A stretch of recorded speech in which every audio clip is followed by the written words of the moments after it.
bismillah, dan yang lainnya. Kedua, dianjurkan menghadap kiblat.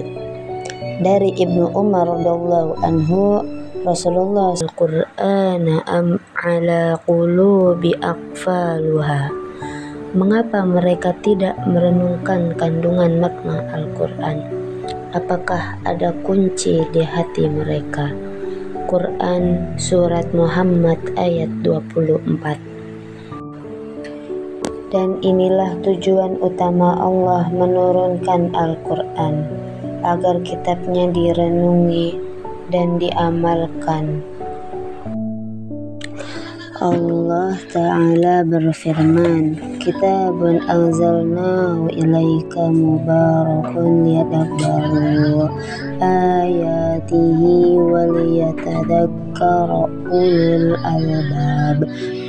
Ini adalah sebuah kitab yang kami turunkan kepadamu, penuh dengan berkah, supaya mereka memperhatikan ayat-ayatnya dan supaya mendapat pelajaran orang-orang yang mempunyai pikiran.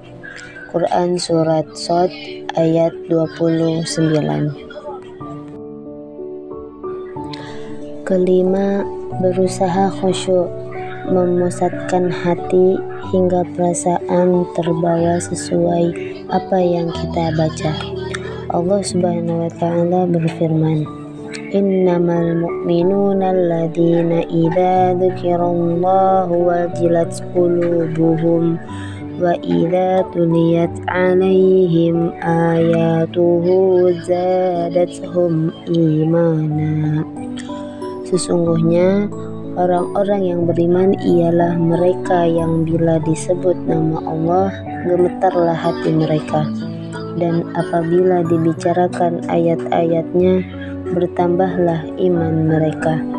Quran Surat Al-Anfal ayat 2. Di antara sifat orang soleh, mereka tertunduk khusyuk dan menangis ketika mendengar Al-Quran dibacakan.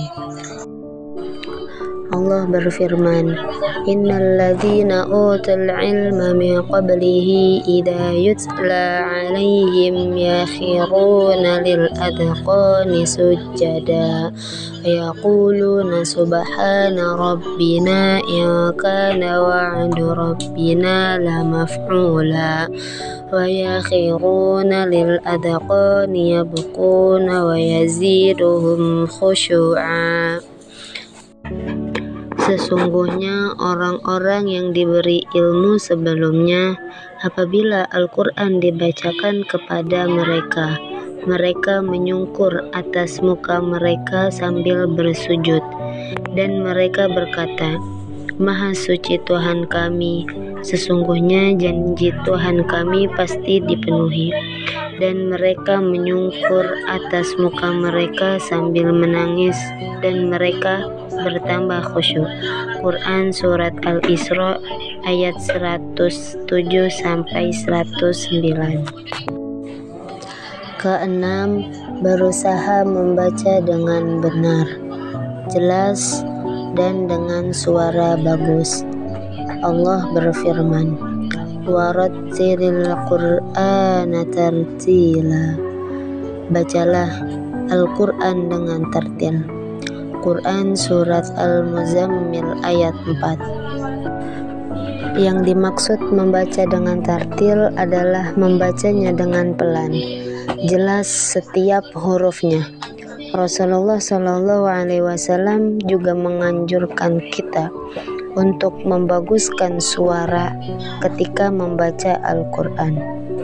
Beliau bersabda, Zainul Qur'ana bi aswatikum.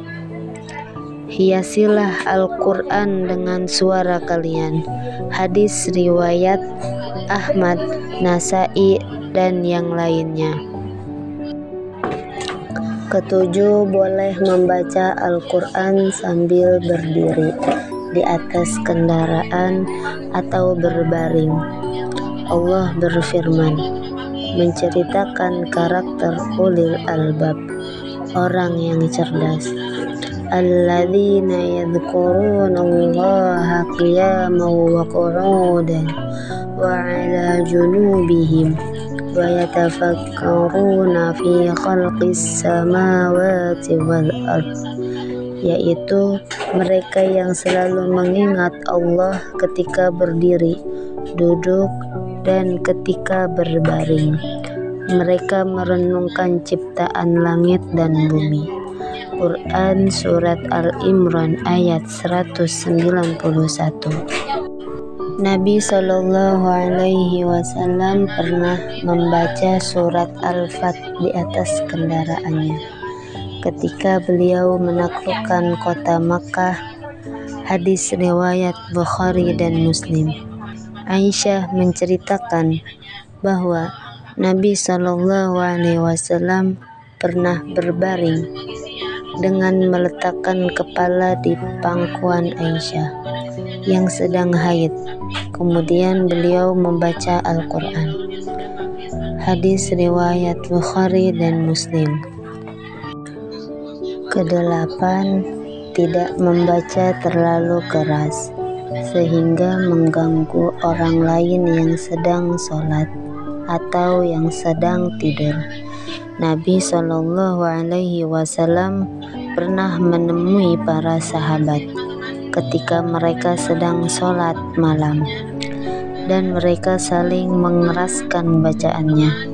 Lalu Nabi Shallallahu Alaihi Wasallam bersabda, "Innal musalliya yunaji rabbahu falyanzur bima yunajihi bihi wala yajhar ba'dukum ala ba'dim bil Qur'an." Orang yang sholat itu bermunajat dengan Tuhannya, maka perhatikanlah bacaan yang dia gunakan untuk bermunajat, dan jangan saling berlomba mengeraskan bacaan. Hadis riwayat Malik dalam Al-Muwatta dan disahihkan Ibnu Abdil Bar. Nabi Shallallahu Alaihi Wasallam memisahkan orang yang membaca Al-Quran dengan terang-terangan seperti orang yang menampakkan sedekahnya kepada orang lain. Al-jahiru bil Qur'ani kal mujahiri bis sadaqati wal musirru bil Qur'ani kal musirri bis sadaqah. Orang yang mengeraskan bacaan Al-Quran itu sebagaimana orang yang menampakkan sedekah. Orang yang pelan dalam membaca Al-Quran sebagaimana orang yang sedekah rahasia. Hadis riwayat Ahmad dan Nasa'i. Disahihkan oleh hadis riwayat Ahmad, Nasa'i, dan disahihkan oleh Al-Bari. Dan secara umum, sedekah dengan sembunyi-sembunyi lebih besar pahalanya, kecuali jika ada sebab tertentu yang menganjurkan dia untuk mengeraskan bacaannya.